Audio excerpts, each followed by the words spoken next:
At CBS New York, we're committed to breaking the stigma surrounding mental health. September is Suicide Prevention Month, and it is also Suicide Prevention Week, during which we will be exploring a number of topics about mental health. Today, we're talking about something called walking depression.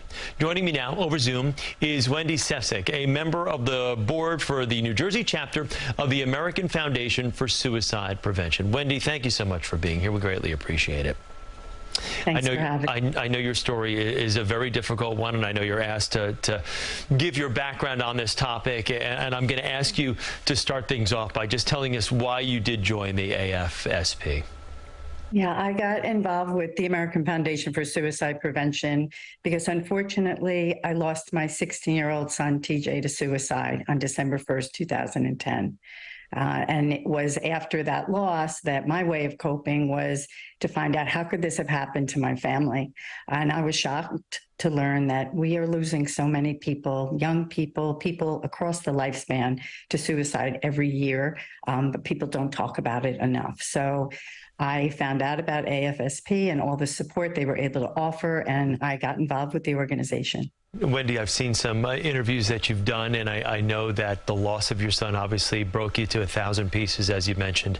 Our topic today is walking depression. And can you describe that for us? Because I know it's tough for parents who have not suffered the loss of a child to really understand what you've gone through and continue to go through. Yeah, I'm so grateful that you're highlighting this topic because I think it's so important. A lot of us have a preconception of what depression looks like, and that people that struggle and walking depression, while it's not a medical term, it is a presentation of depression that is often missed because the people that are suffering, they're going about their daily life. I could tell you that TJ, he was a sophomore in high school. He was a varsity athlete. He was an honors student. He was very outgoing, funny. The day he died, he was, leading the class in Italian in a fun game because he hid his inner pain. And this is what we see with walking depression. People are struggling, but they are able to go about their daily life. So how do you then figure out that they're suffering from that? What are signs or symptoms that you can look for? Because from what you're saying there, it doesn't sound like it's all that obvious to see. While it's not obvious, for us, unfortunately, hindsight was 2020. Some of what we were seeing, we just kind of dismissed as typical teenage behavior. But some of the signs you can look out for, especially in yourself, don't ignore it in yourself and in others, is not finding joy in things that you typically did. And I can tell you, I'll use TJ as an example. He loved playing sports, but he wasn't playing it with as much passion. And when we talked to him about it, he was just like, oh, it's just not as much fun anymore.